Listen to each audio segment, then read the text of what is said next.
हमारी मेहनत को सफल कीजिए, मार्केट गुरु को सब्सक्राइब कीजिए, हमारी मोटिवेशन के लिए हमें लाइक दीजिए और आपको आने वाले समय में ऐसे ही वीडियो मिलते रहे, इसलिए नोटिफिकेशन बेल को दबा दें जिससे आपका पैसा बढ़ता रहे और इसे अलग अलग प्लेटफॉर्म पे शेयर करना ना भूलें जिससे औरों का भी फ़ायदा हो सके। थैंक्स। नमस्कार दोस्तों, मैं राकेश सिंह सूर्यवंशी आप सभी का स्वागत करता हूं मार्केट गुरु में। और मार्केट गुरु में इस बार मैं आप सभी के सामने डिजिटलाइजेशन की थीम पर एक और स्टॉक लेकर हाजिर हूँ और इस स्टॉक पर मैं बहुत ज़्यादा बुलिश हूँ। पर मैं आप सभी से कहना चाहूँगा, इस वीडियो में मैं आप सभी को साथ इसके टेक्निकल लेवल्स, फंडामेंटल लेवल और आने वाले दिनों में मैं इसके क्या टारगेट देखता हूँ वो सब आपके साथ साझा करूँगा। और एक चीज़ और आप सभी के साथ क्लियर करना चाहूँगा कि अगर आपका लॉन्ग टर्म का व्यू है तो ही आप इस स्टॉक में निवेश करें, क्योंकि लॉन्ग टर्म में ये स्टॉक आपको बहुत अच्छा रिटर्न देने वाला है। और एक और चीज़ आप सभी को जान लेनी चाहिए कि अगर आप कोई भी मूड बनाते हैं स्टॉक को खरीदने का, तो कृपया कर किसी भी एक अच्छे फाइनेंशियल एडवाइजर के साथ जरूर विचार विमर्श कर लें और फिर ही इस शेयर में निवेश करें। तो चलिए, हैप्पीएस्ट माइंड टेक्नोलॉजी लिमिटेड से जुड़ी जानकारी आप सभी के साथ आगे बढ़ाते हैं। तो मार्केट कैप इस कंपनी का बता दूं 7,830 करोड़ का है। करंट प्राइस जो है 533 की है। हाई जो था वो 587 का था, लो जो है 286 का है। स्टॉक पी जो है 54.8 की है। बुक वैल्यू जो है वो 31.6 की है। डिविडेंड यील्ड जो है कंपनी की 0.0% की है।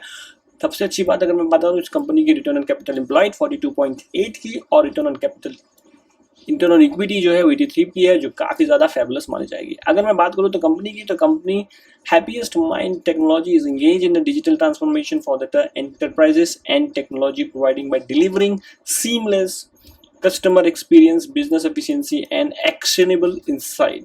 तो देखिए, मैं आपसे बता दूं, ये शेयर जो है वो डिजिटलाइजेशन की थीम पर जो है ये स्टॉक मुझे बहुत पसंद आता है। पर उन्हीं लोगों के लिए ये स्टॉक मैं आप सभी को साथ रेफर कर रहा हूँ जो इस शेयर में 3, 5, 10 साल जो है वो रह सकते हैं और इस शेयर का पूरी तरह से फायदा उठा सकते हैं।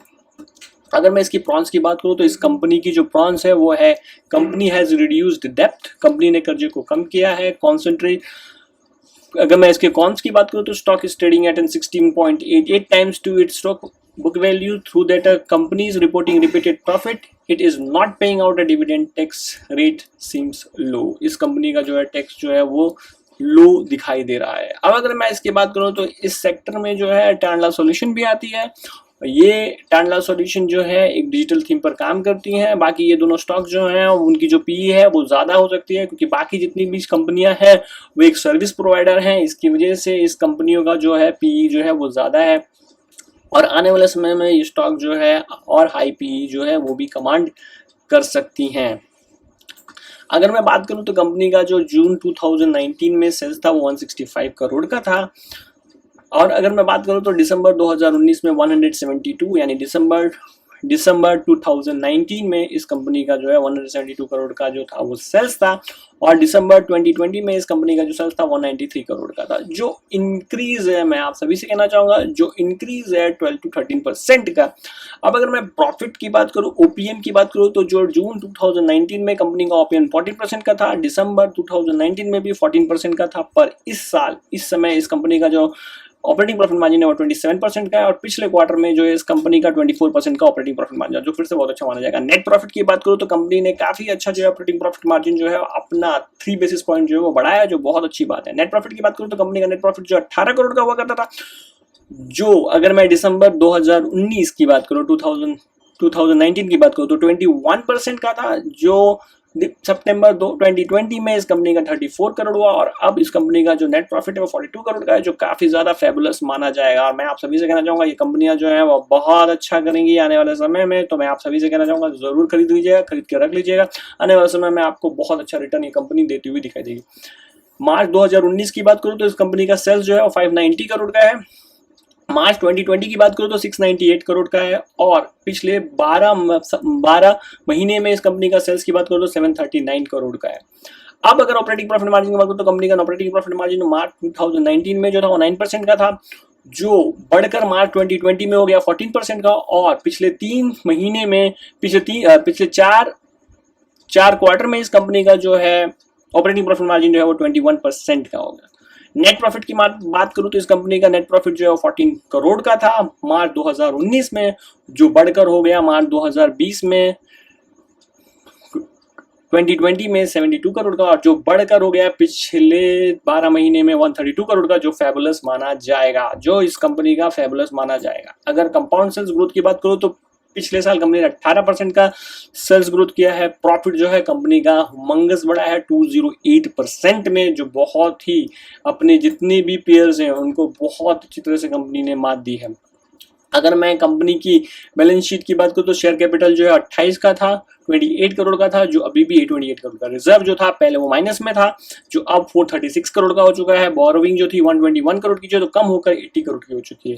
टोटल एसेट जो थे वो पहले 414 करोड़ के थे, जो अब 709 करोड़ का हो गया, जो फिर से इस कंपनी को अच्छी कंपनी का दर्जा दिलवाते हैं। अगर मैं बात करूं तो कैश फ्लो की, तो पहले जिस कंपनी का कैश फ्लो 0 हुआ करता था, जो अब इस कंपनी का कैश फ्लो जो है 27 करोड़ का है, जो फिर से बहुत अच्छी बात मानी जाएगी। पर सबसे अच्छी बात इसके शेयर पैटर्न में अगर मैं आप सभी के सामने रखूं इसके शेयर पैटर्न्स की, तो जहां पर सितंबर 2020 में इस कंपनी के प्रमोटर के पास 53.25% का स्टेक हुआ करता था, एफआईआई के पास 7.21% का स्टेक हुआ करता था, डीआईआई के पास 7.36% का स्टेक हुआ करता था, पब्लिक के पास 32.18% का स्टेक हुआ करता था। पर अब क्या हुआ है, दिसंबर 2020 के एंड में इस कंपनी के प्रमोटर के पास 53.25% का स्टेक है, एफआईआई के पास 7.51% का स्टेक है, डीआईआई के पास 6.36% का स्टेक है, और पब्लिक के पास 22.88% का स्टेक है इस कंपनी में। ये तो हो गई इसकी फंडामेंटल्स लेवल्स की बात। आगे आने वाले समय में स्टॉक मार हमारा टारगेट आने वाले समय में क्या हो सकता है, तो मैं आप सभी से कहना चाहूंगा ये स्टॉक का जो है अभी जो सपोर्ट आएगा वो आएगा 527 का, और वो तोड़ता है तो फिर ये शेयर जो है आपको 507 तक नीचे में आता हुआ दिखाई देगा। और अगर ये तोड़ता है तो फिर ये शेयर जो है 480 तक के जो लेवल्स हैं, 480 और 427 तक के जो लेवल से नीचे में आते हुए दिखाई देंगे। पर वो जगह होगी इस शेयर को एक्यूमुलेट करने के लिए।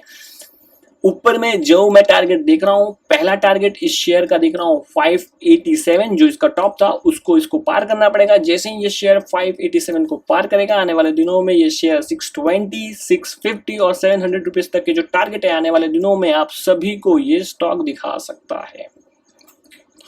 तो मैं आप सभी से कहना चाहूंगा 700 रुपीज के टारगेट के लिए अगले 1 साल में आप इस शेयर में बने रह सकते हैं, और आने वाले समय में ये स्टॉक अगर आप लॉन्ग टर्म में रहते हो तो आपको मल्टी ईयर मल्टी बैगर बनता हुआ दिखाई देगा। मैं जितने भी मेरे YouTube मेंबर्स हैं उन सभी को ये स्टॉक जो है मैंने 400 रुपीज 380 रुपीज से रिकमेंड किया था, और 320 से भी रिकमेंड करता आ रहा था कि ये स्टॉक आने वाले समय में बहुत अच्छा और बहुत अच्छा रिटर्न इसमें उन्होंने अर्न किया है।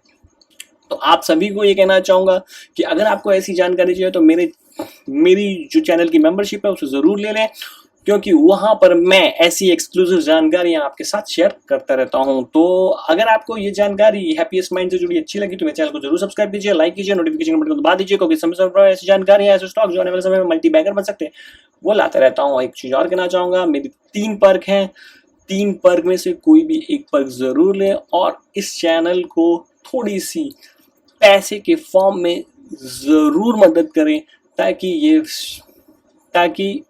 ये चैनल ऐसे ही आप सभी को मल्टी बैगर लाता रहे। तो मिलते हैं फिर से एक नए वीडियो में, एक नए स्टॉक के साथ, एक नए मल्टी बैगर स्टॉक के साथ। आज के लिए बस इतना ही, बाय।